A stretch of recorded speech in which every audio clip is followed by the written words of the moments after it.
Good day, ladies and gentlemen. This is Blue Knight 7 with the Blue Knight Cast, coming in here with episode 19.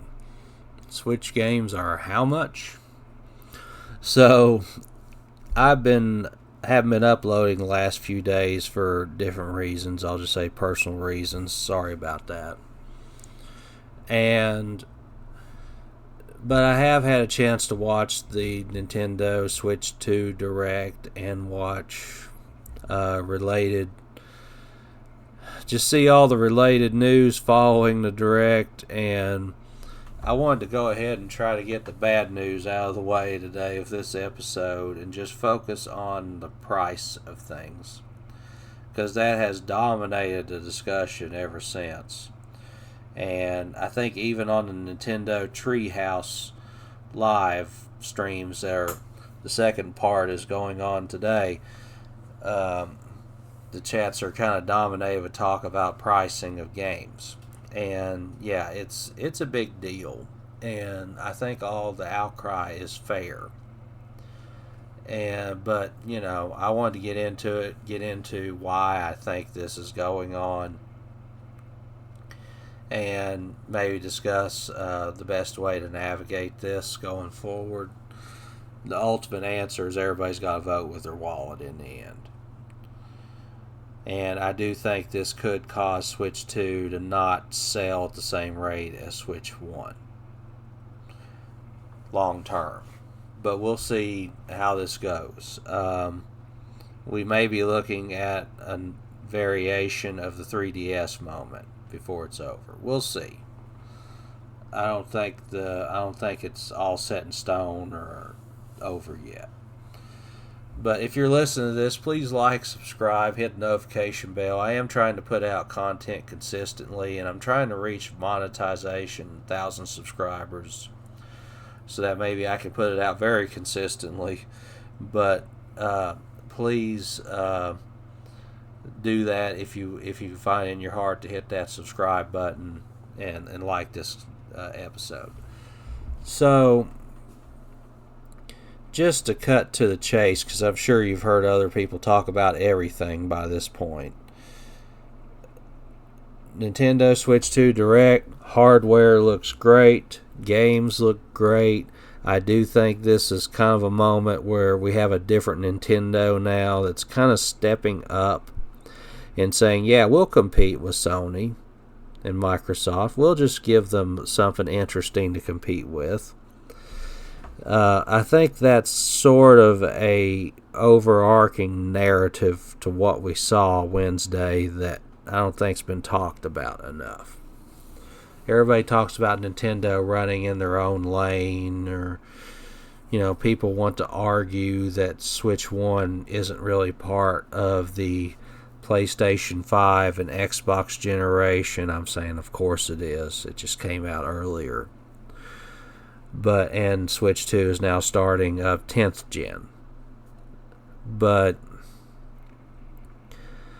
putting all that aside for a minute, the 10th gen Nintendo Switch 2 looks awesome for what it's offering for games. The parade of third-party games, wow. I sincerely hope this is the gen where third parties really take Nintendo serious again. If Nintendo spent Switch 1 causing third parties to take them seriously, they have to now. I mean, this is the one where you're seeing Borderlands 4 just go straight to Switch,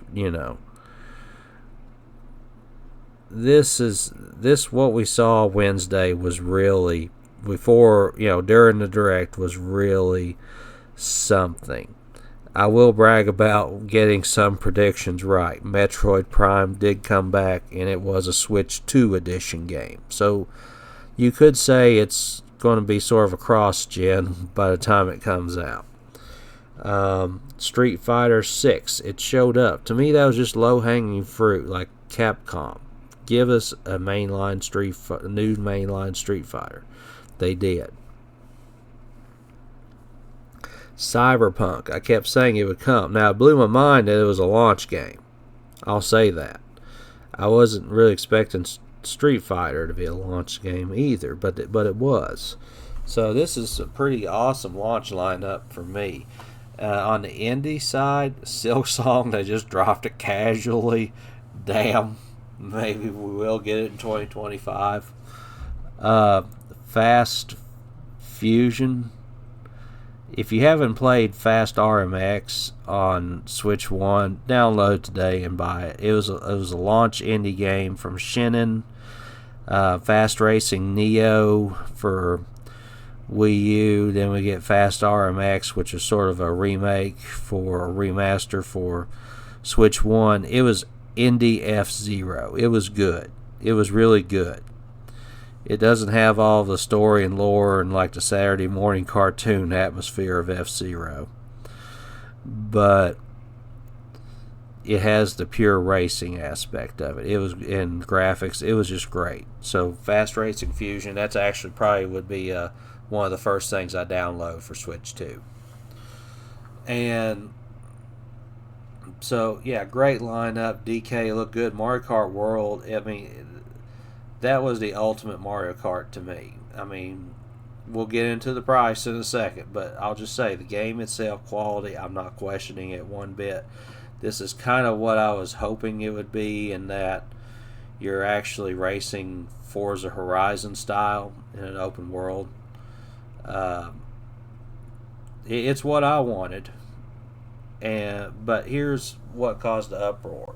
People started looking up prices after the Direct because they didn't tell the prices at the Direct.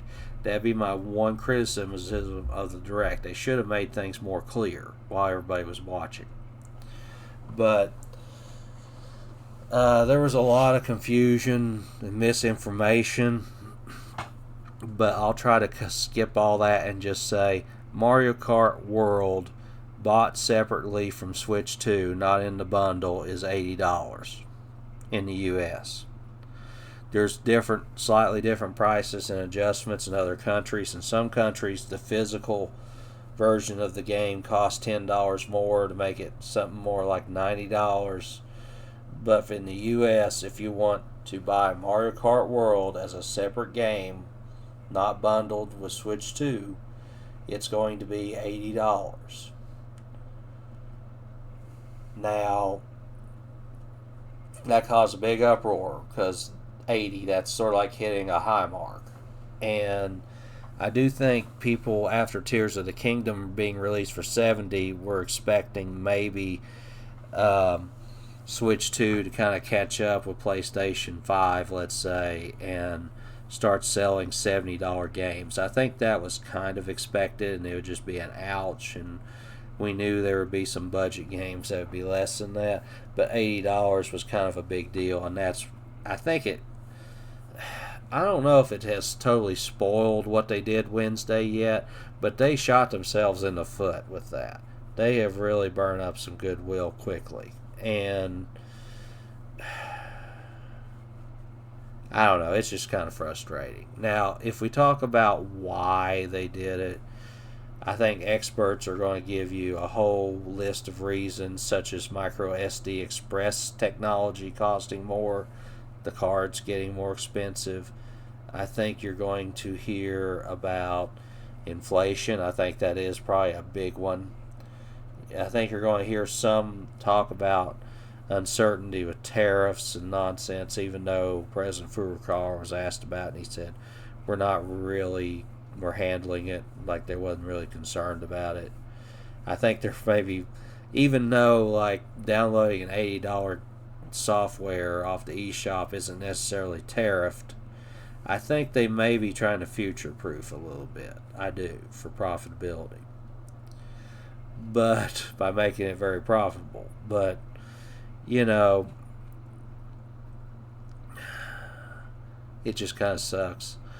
Now, if say at the next investors meeting, President Furukawa is cornered on that and asked, why did we price this? I'm expecting one or two answers, or maybe both.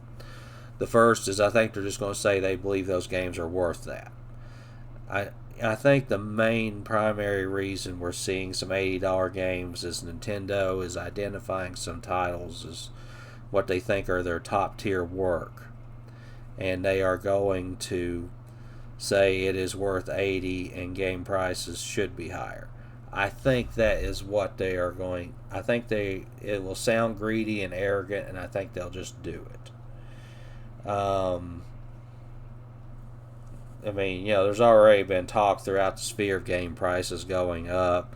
Grand Theft Auto maybe going at $100 because they know they can get away with it, and other publishers maybe using that as an excuse to raise their games up, because even though they're not making Grand Theft Auto. But I think that is part of what's going on here.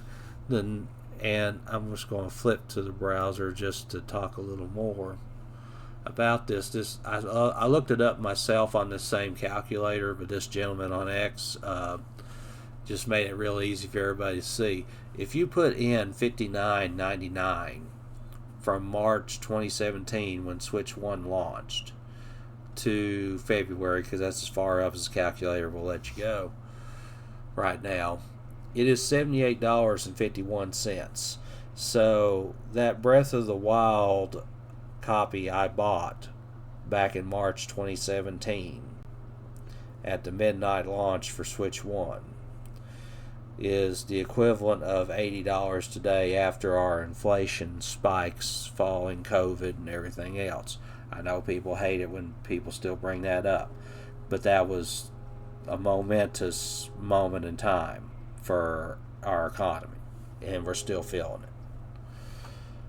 Economically, politically, I would say psychologically for some people. It's just the way it is. Life-changing history. And I think Nintendo could argue with a straight face we're keeping up with inflation here. Not fair. It doesn't help the families that are struggling with the inflation, whose wages haven't caught up with the inflation. I think that's where Nintendo may be getting a little arrogant here. Well, let's be honest, they are getting a little arrogant here. But that's what's going on, and I do think, from just talking purely about marketing, maybe a little bit politically, I think Nintendo is making a mistake, because we are at a point, at least in the US, where the normal families are struggling here a bit. I know it's easy to be in another country and dump on the U.S. right now, and I understand. But you have regular working class families that are struggling like everybody else. Their wages have not caught up with inflation. And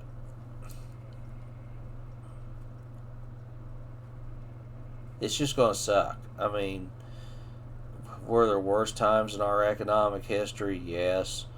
But this, to me, this is just making it tough at a time when it really feels tough.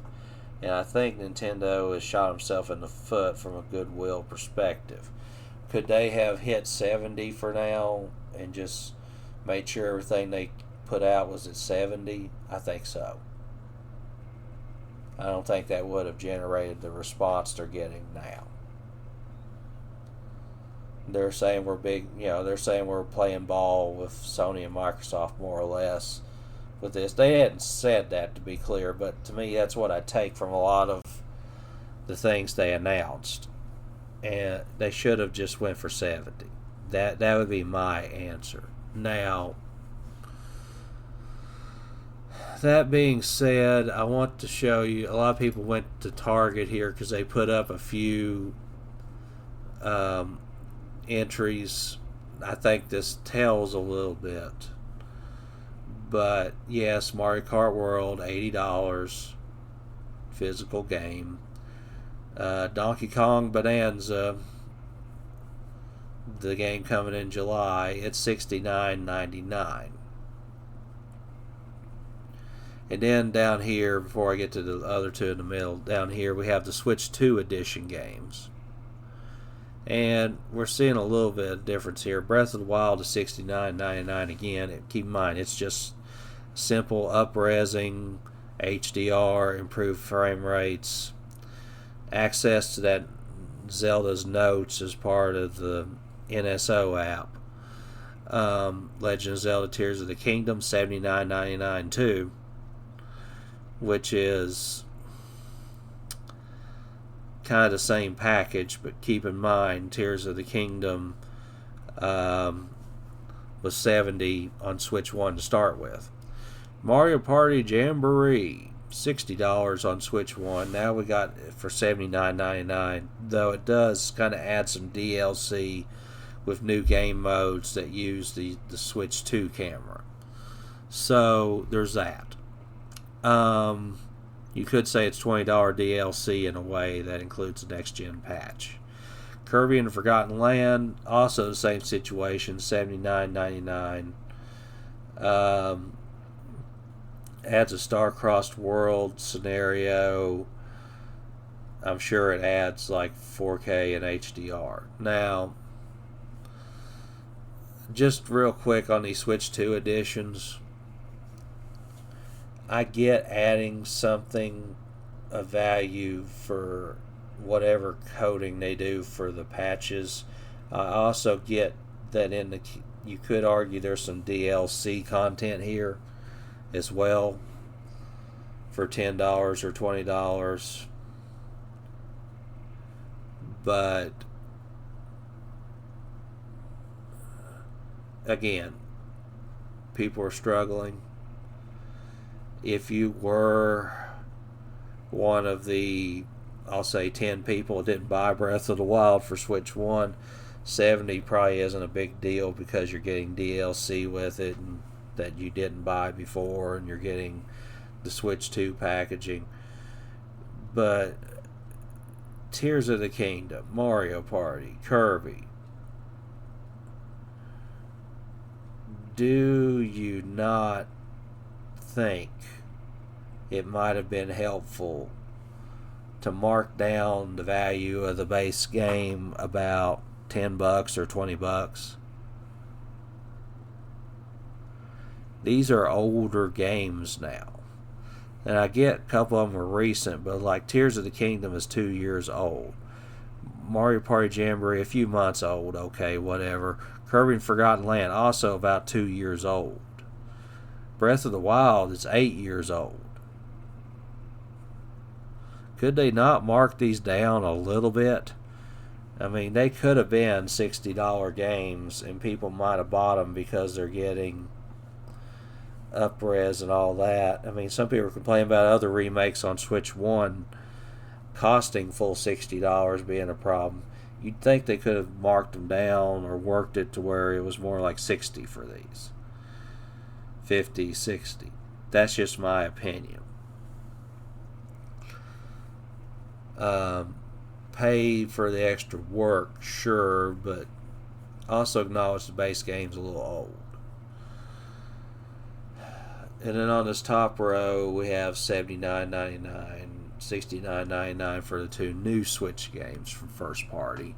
And what all this communicates to me is Nintendo is communicating our games are worth $70 to $80 now. That's what they're trying to do.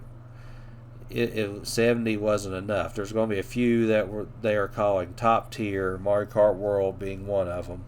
I guess Tears of the Kingdom still yet being one of them, where we don't need to add substantial DLC. We just think those base games are worth $70. That's at least $70. And in the case of Mario Kart World, $80. Next 3D Mario, I bet it's going to be $80. I'll just say it now. And Splatoon would probably be $82 at this rate. That's kind of what I'm thinking. I'm also thinking, though, DK Bonanza, $69.99. Metroid Prime 4, I hope it's just $69.99. We don't know yet. The Dragon Drive game, it looks simpler. I hope it's a cheaper budget price.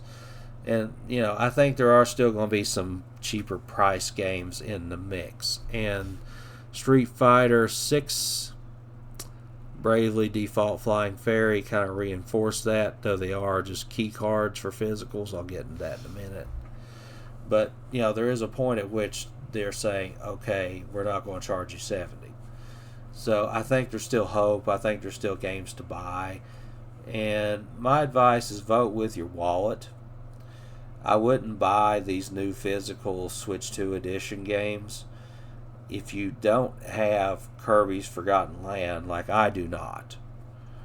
That'd be the one here that I don't. I just meant to get it, never did. I would try to find the base game used and then pay $20. Because if you can get it any amount cheaper, I would do that. And you'll get the same game when you're done. I would also, for Mario Kart World, I'm not paying $80 for that. If I get a Switch 2, no, I'm probably not going to be in the pre-order bunch, unfortunately, due to some personal circumstances. But I'm probably, when I can, I'm going to try to get the bundle where you pay $4.99 to get Mario Kart World with the Switch 2. That's $50 instead of $80. That's what I'll be doing for that. Mario Kart World is probably going to get some DLC anyway before all this is over. Let's be honest. Updates. You're going to be downloading extra things to it anyway. That's probably the one where I would say, I don't need it as a physical. So I'll do that. DK Bonanza 69. I'll get it eventually. I actually want Bravely Default Street Fighter 6, so I'll get those eventually too. But throwing down $80 for every game, I may wait on those. Because I think we may end up, if people actually act on their comments, I think these $80 games are not going to sell as well at launch as they used to. And I think Nintendo will eventually get the hint. And they may mark them down. They may bring back their game vouchers. They may bring back Player's Choice. We'll see. But my best advice, if you don't want to pay $80 for a game, is don't do it. We don't need Mario Kart World to live. Pay for what you need to live. And take care of your kids the way they need to be took care of. They will figure it out eventually, and they will adjust. They will never raise their prices up because they know how bad that would be. But they will try to start at $80 and see what they can get away with. Don't let them get away with it. Vote with your wallet. That would be my advice. I have a few other complaints, though, and I'll use these photos still up here just to make my point. The box art sucks. The box format sucks. I actually prefer the old Switch 1 design because, okay, bright red, I get it. It just cuts into the key art, though. And only 2 of them can have a cover without fine print. And that really irks me. Like Bravely Default game key card, we'll get into that in a minute. Street Fighter 6 game key card boilerplate.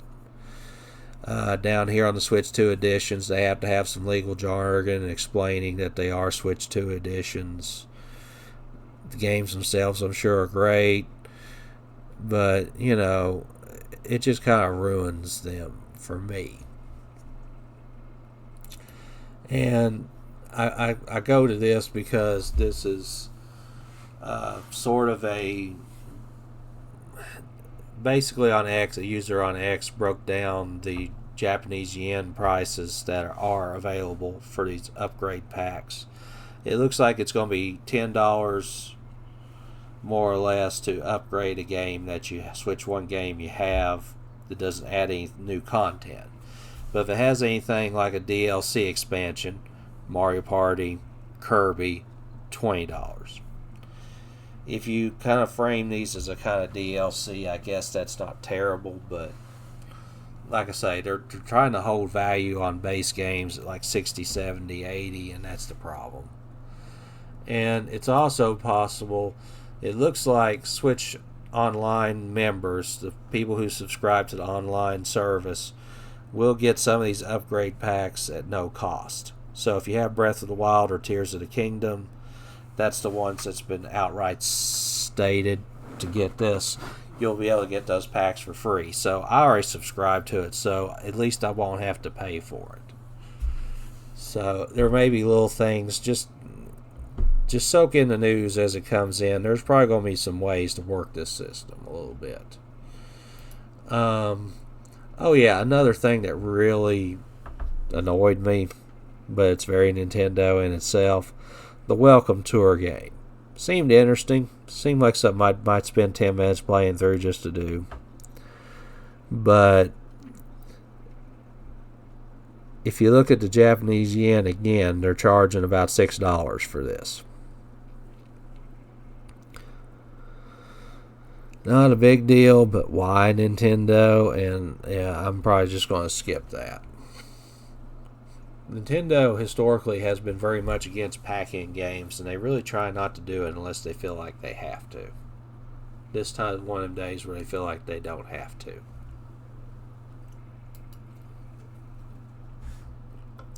And I was going to share this, though I made this point already. I much prefer the Switch 1 cover for the games than Switch 2. Just look at Metroid Prime 4 Beyond here. And for those wondering what the fine print says is includes the Nintendo Switch game and the Nintendo Switch 2 Edition upgrade pack. Upgrade pack also available separately. For details, visit, and want you to visit the website. So just to be clear, if you bought the Metroid Prime 4 Beyond Nintendo Switch 2 Edition, you're going to open it. You're going to get a Switch 1 game card that's black instead of red, and you're going to put it in your Switch, and it's probably going to back it up and download it as a virtual game card, if I had to guess. But then they're going to apply a Switch 2 patch to it,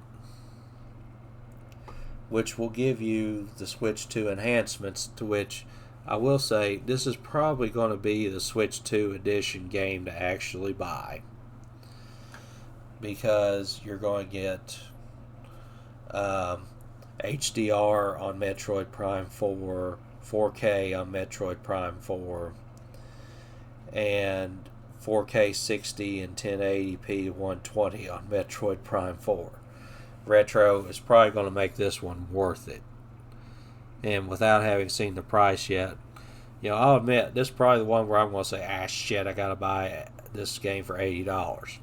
But we'll get there. Another thing is, and it's going back to what you saw Bravely Default in Street Fighter 6, some of these cards are going to be key cards.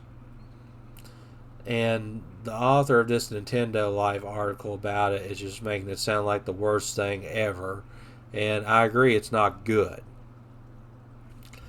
But the whole point is, it's kind of like what a lot of your PlayStation 5 discs do, or PlayStation 4 discs.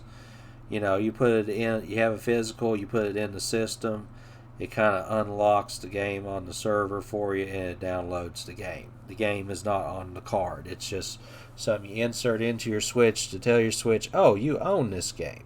So now you download it. Do I like that? No. Do I like that practice? No. Do I think it's kind of silly? Yes.